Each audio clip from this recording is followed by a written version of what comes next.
Bienvenue, vous êtes encore une fois sur notre magasin d'information Espoir Média Info où on vous informe de tous les projets, les produits qui sont faits dans notre studio.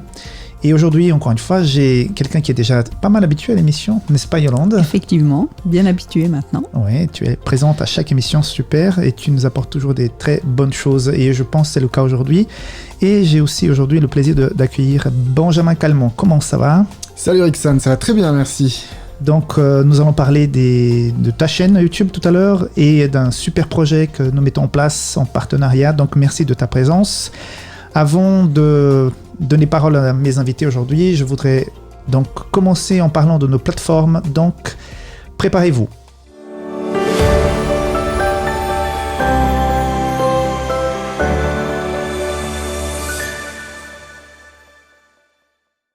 Mes amis, pour nos plateformes, en commençant par Adventist Magazine, il y a au niveau de Collonges quelque chose qui a été mis en place cette semaine. C'est un site internet pour les cours en ligne. Vous avez déjà peut-être entendu parler, ça s'appelle le MOOC. Donc j'ai ici l'article qui est devant mes yeux et vous pouvez consulter ça sur donc, adventistmagazine.com. Et là, ils ont mis en place, le MOOC existait déjà, mais sur une plateforme autre. Et puis, la FAT a créé sa propre plateforme. Donc, pour rappel, MOOC signifie Massive Open Online Courses. Et donc, à tout à chacun, il y a la possibilité d'aller sur ce site, s'inscrire et pouvoir suivre des cours de théologie, mais vraiment approfondis, sur plusieurs sujets. Donc, il y en a 3 qui sont disponibles, l'évangélisation, le sabbat et l'apocalypse. Donc, je vous invite à vous inscrire et à apprendre davantage sur ces sujets théologiques. Donc, le lien apparaît en bas de cet écran. Je voulais aussi vous parler sur la deuxième phase du projet de ADRA mondial qui concerne les enfants. Donc, cet effort pour faire en sorte que les enfants puissent aller à l'école. Donc, il y a une campagne qui a été lancée en février-mars de 2019. Every Child, Everywhere in School. Donc, ils ont pu avoir 1 million de signatures. Donc, c'était super. Par contre, là, il y a une deuxième phase qui s'installe. Et puis, il a été mis en place tout un support pour que les personnes au niveau de leur commune, de leur ville, puissent aller frapper à la porte des dirigeants communaux de la ville pour sensibiliser les hommes politiques, les personnes qui sont décisionnaires là-dessus, concernant cette situation. Donc, il y a un kit média pour faire de la publicité. Il y a un kit pour les ressources qui explique comment faire. Il y a un guide général. Il y a un rapport qui a été fait par rapport à la campagne, à la situation dans le monde concernant les enfants qui ne vont pas à l'école. Donc, il y a toute une panoplie de ressources pour pouvoir équiper tous ceux qui sont sensibles à cette situation pour aller faire du porte-à-porte administratif par rapport à cette situation. Donc, je trouve que c'est génial de s'impliquer. Beau projet. Donc, tout ça, vous allez retrouver sur adventistmagazine.com. Donc, du côté d'AdventPlay, je voudrais vous inviter à regarder une interview sur l'émission Vis-à-vis. Donc, dans l'onglet série, il y a une série qui s'appelle Vis-à-vis. On reçoit des gens qui ont un parcours très intéressant au niveau de leur vie spirituelle. Il y a aussi un parcours professionnel. Et ces personnes, ces invités, parlent de ces réalités au niveau de l'appel qu'ils ont reçu de Dieu. Et j'ai eu le plaisir de recevoir donc Daniela Gelbrich, une très belle interview que vous retrouvez sur adventplay.tv.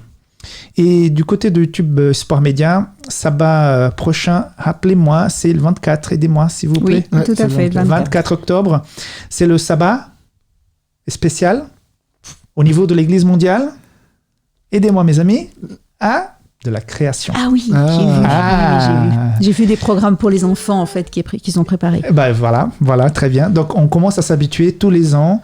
Je crois que c'est le 3e sabbat samedi d'octobre est dédié à la création et tout un matériel a été mis aussi à disposition. Nous l'avons avec l'aide de Hope Channel France, nous avons pu traduire et faire la version française des 2 vidéos.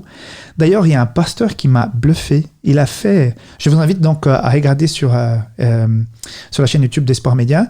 Il a présenté le sabbat d'une façon mais vraiment très vivante. Il est dans une baignoire en train de flotter sur un lac. D'accord. Non, mais c'est dingue. Hein. Et puis, il y a une autre vidéo aussi qui est plus calme, avec des oiseaux, qui fait réfléchir. C'est plus habituel quand même. Ouais, exactement. Mais ce pasteur qui est dans cette baignoire dans le lac, en plus, il y a le brouillard et tout. C'est vraiment très chouette. Et puis, non, il faut aller voir parce que le texte est vraiment très intéressant. Et il y a aussi une invitation qui te concerne d'ailleurs, directement. Pourquoi ? Je te prends de surprise. Oui, effectivement. C'est ton mari. C'est ton mari qui fait une invitation. Donc, le week-end couple a lieu au mois de novembre. Le dernier week-end de novembre, oui. Exactement. Et donc, il fait la promotion pour les couples qui souhaitent participer. Et donc, il explique que c'est un cours 2.0. Ceux qui sont déjà venus... Exactement. Ce cours 2.0 a été fait pour la première fois en 2018. Donc, comme on fait tous les 2 ans, là, c'est la deuxième fois que nous allons faire ce cours 2.0. Donc, beaucoup peuvent venir, s'inscrire et même s'ils sont participer déjà à ce venus. week-end. Exactement. La seule condition, c'est qu'il faut venir sans enfants, parce que c'est vraiment un week-end pour les couples. C'est foutu. Ou bien, il y a des babysitters, il y a des grands-parents. Voilà. Donc, du côté Espoir Média, voilà les infos. Et je donne la parole à notre Yolande, qui est responsable non seulement... Librairie, c'est un peu réductif parce que tu présentes plein de choses, il n'y a pas que des bouquins, et justement, c'est le cas aujourd'hui. Hein. Effectivement. Alors aujourd'hui, je vais vous présenter, une fois n'est pas coutume, un DVD. Un DVD qui est très beau sur le thème du pardon. Alors, ça s'appelle La Voix du pardon. C'est une histoire vraie d'un auteur qui s'appelle Bart Millard, qui a 10 ans, a été abandonné par sa maman et qui s'est retrouvé avec un père alcoolique et violent. C'est un homme qui va se réfugier dans la musique pour essayer de se sortir de ce marasme familial. J'ai vu la bande-annonce alors. Voilà. Et en fait, il va entre autres écrire une très belle chanson qui s'appelle I Can Only Imagine, qui a été double disque de platine, donc un disque qui s'est super bien vendu. Mais ce qui est intéressant, bien sûr, il y a son histoire musicale, mais il y a la relation qu'il va vivre avec son père et le chemin de pardon qu'ils vont avoir l'un envers l'autre, avec un père qui va découvrir le christianisme et qui va changer, et ils vont pouvoir se réconcilier. C'est très beau, c'est tant au niveau de la musique qu'au niveau du message sur le pardon. Donc voilà, je recommande vraiment beaucoup ce film, qu'il est très beau. T'as déjà regardé ? Ah oui, j'ai déjà vu, il est excellent, non seulement effectivement pour l'histoire, même lui-même, en tant que chrétien, va vivre une conversion. Absolument. Vis-à-vis de son père et tout, donc c'est assez impressionnant. Il y en a pour tout le monde, quoi, dedans. Oui, et puis il y a un pardon réciproque. Exactement. Et c'est pas que toujours dans un sens. Ouais, tout à fait. Et c'est vraiment une belle histoire, et quand en plus on sait que c'est vrai. Et les musiques sont géniales. Il y a une progression, parce qu'il est très connu.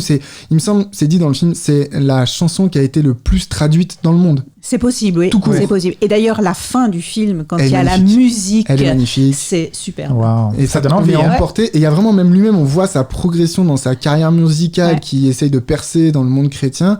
Et on voit un vrai message spirituel dans sa personne, avec sa relation avec son père. Il y a aussi d'autres relations, pas tout spoiler, mais vraiment, il est génial. Alors, je propose que je vais mettre dans la description de cette vidéo le lien pour la bande-annonce de ce film. Voilà. Et après ? Et puis l'autre, alors cette fois c'est un livre qui s'appelle Le Zapping de la Bible. Alors si vous connaissez la Bible pour les nuls ou le Nouveau Testament pour les nuls, eh bien c'est fini.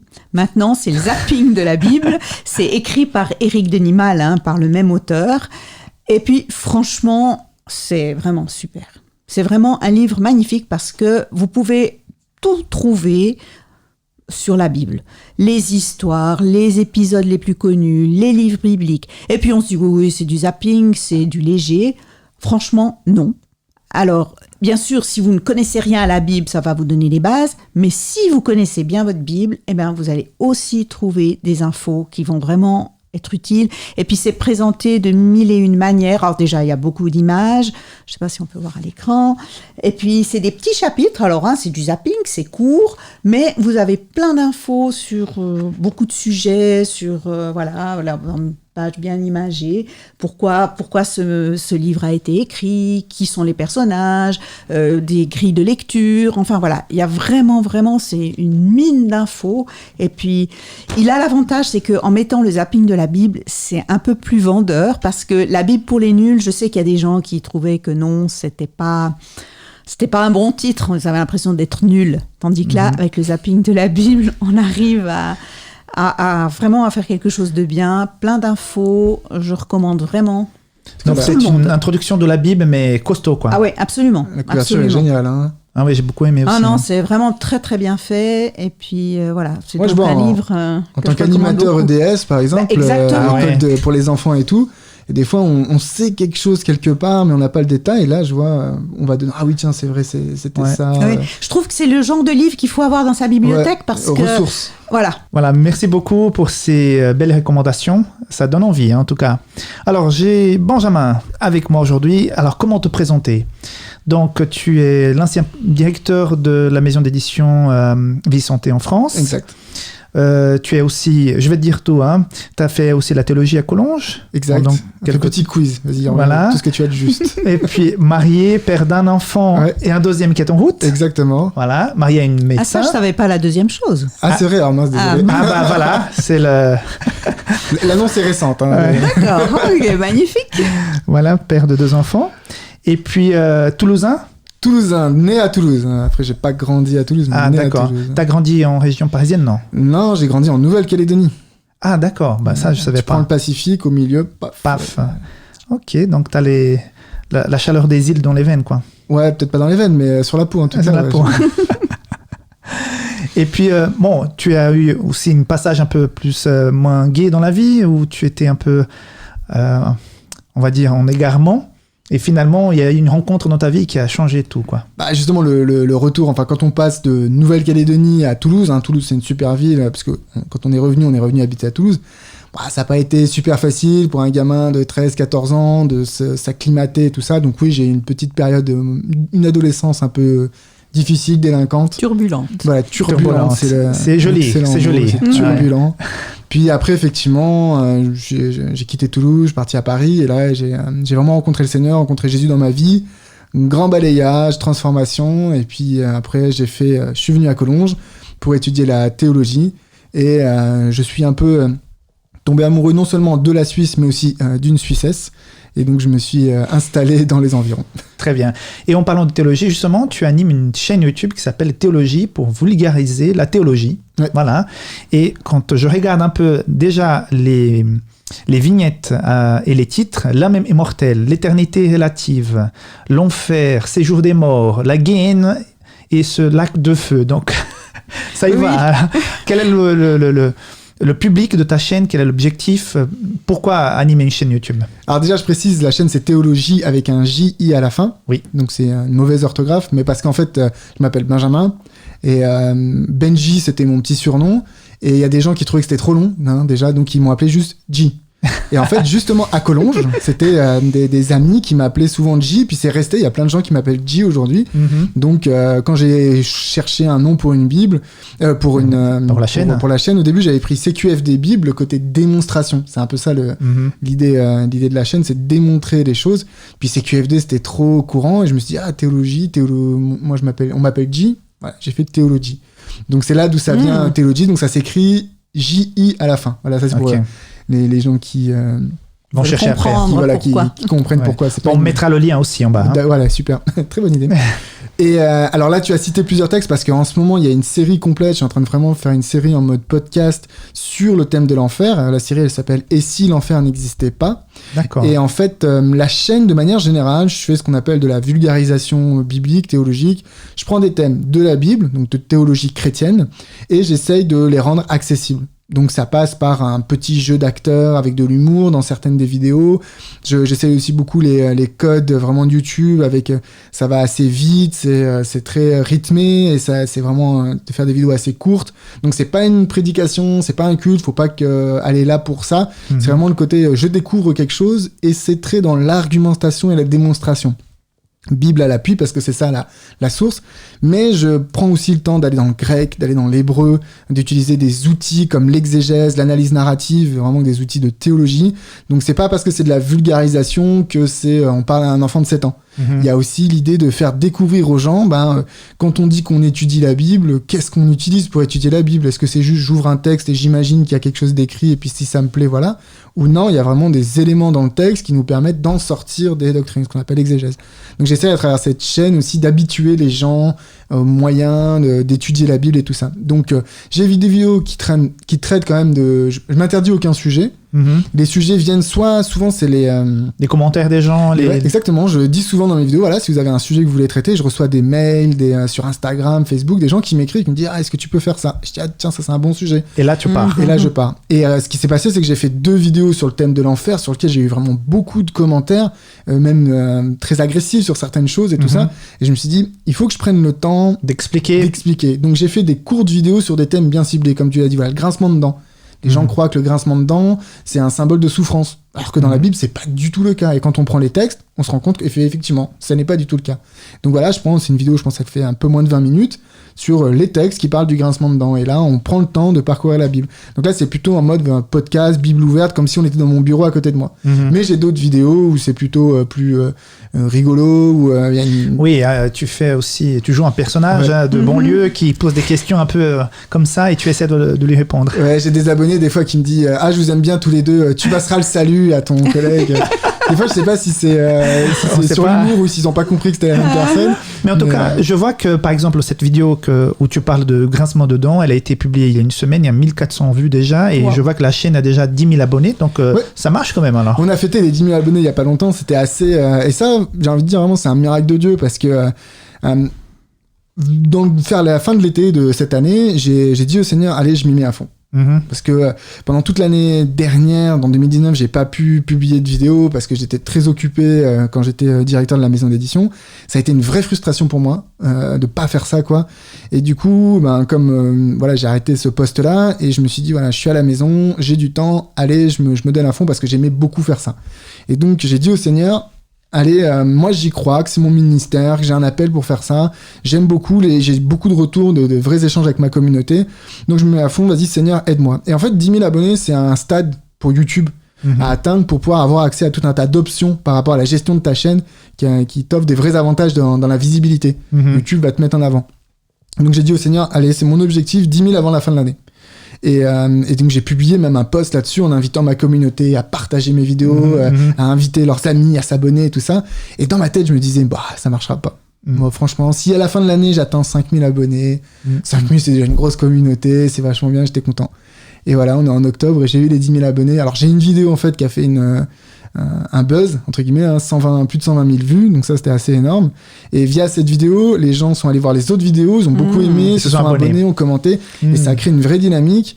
Et donc c'est un miracle du Seigneur parce que c'est finalement, j'ai envie de dire, il y a cette phrase dans la Bible qui dit sois fidèle dans les petites choses et on te confiera les grandes. Et il y a ça, j'ai été régulier tous les vendredis, c'est vendredi à 17h. Les vidéos normalement sortent tous les vendredis à 17h. Bon à savoir. Donc j'ai été régulier, j'ai fait ça, il y a une fois où je l'ai pas fait, il y a 2 semaines, j'ai pas pu. Mais tous les vendredis à 17h, j'ai sorti mes vidéos coûte que coûte. Donc j'ai travaillé pour vraiment les faire et ça a payé. Voilà. Et j'ai l'impression que le Seigneur a dit ok, t'as été fidèle, donc tac, il m'a amené à 10 000. Il dit voilà, maintenant continue et on avance ensemble. Donc ça a été une vraie expérience de foi pour moi. Et aujourd'hui, j'ai vraiment une communauté extraordinaire.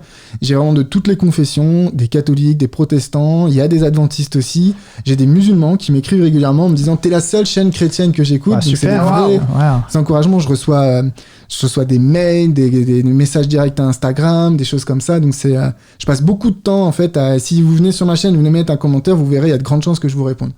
Je passe du temps à répondre aux commentaires. Quand quelqu'un me dit j'aimerais bien que tu fasses ça, je le mets dans ma liste et j'essaie de le faire. Et vous verrez, il y a plusieurs vidéos où je dis voilà, on m'a proposé de faire tel sujet, je remercie telle personne d'avoir fait et hop, voilà la vidéo. Des fois même, c'est des gens qui me provoquent. Mais il y a un espèce d'échange comme ça, sain presque, de gens qui... je pourrais... Il y a vraiment des personnes catholiques.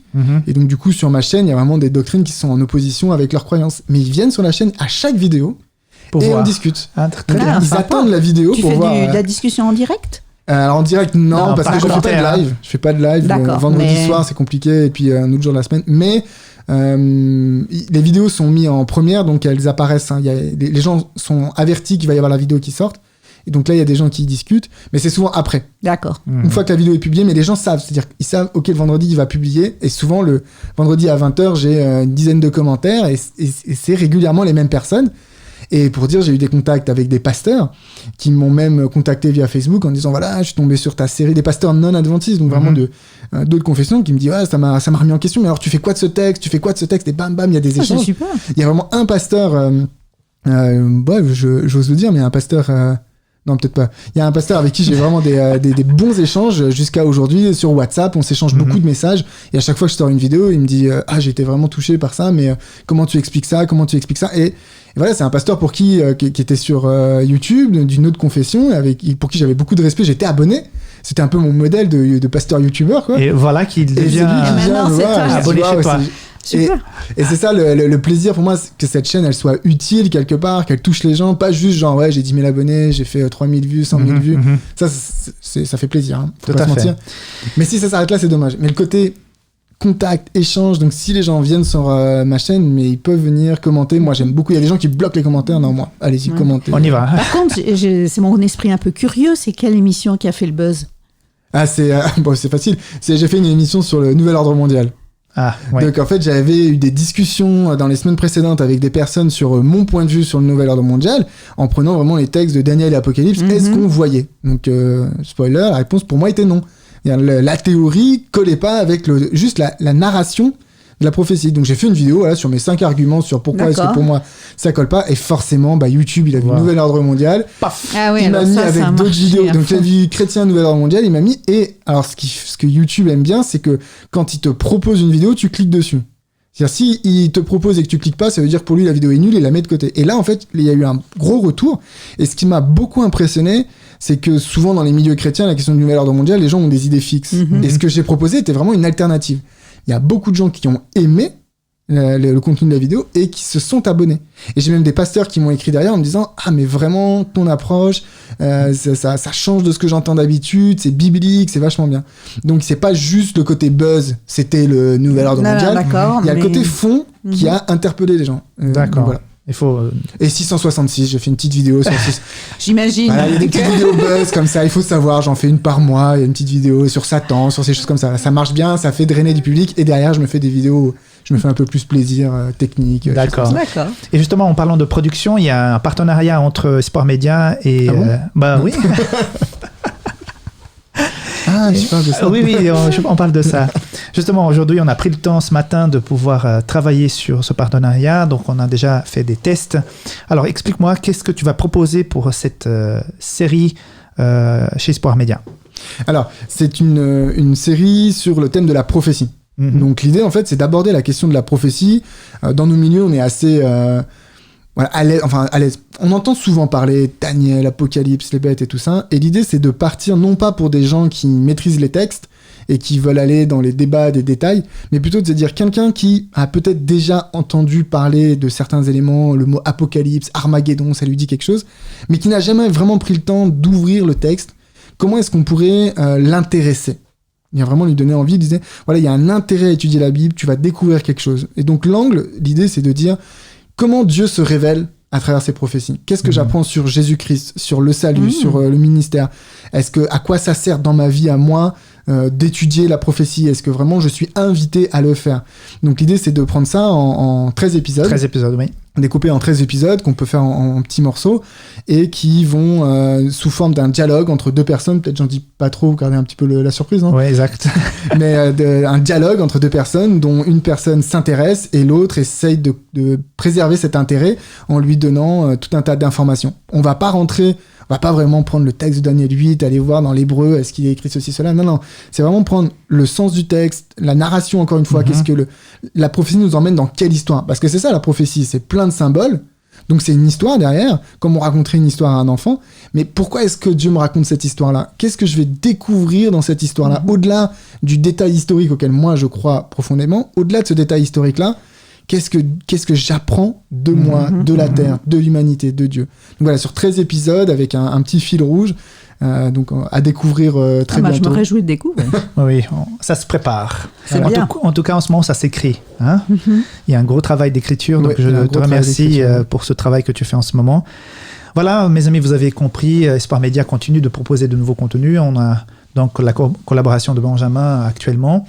Mais chaque émission, ça coûte. Il y a le temps de travail de Benjamin, il y a la production ici, l'édition après. Donc, je vous invite encore une fois à soutenir Espoir Média, tous ces produits. Et donc, vous voyez ici affiché sur l'écran notre plateforme DonorBox pour que vous puissiez apporter votre don. Ou si vous voulez tout simplement faire un virement, il y a aussi l'IBAN qui apparaît. Donc, je vous remercie de votre présence aujourd'hui. Avec plaisir. Merci. Et puis, je laisse aussi le mail parce que certaines personnes m'ont dit j'ai envie de vous contacter, j'ai eu de la peine à trouver donc le contact. Je laisse ici le mail contact@espoirmedia.ch si vous avez besoin de devenir bénévole, de poser des questions.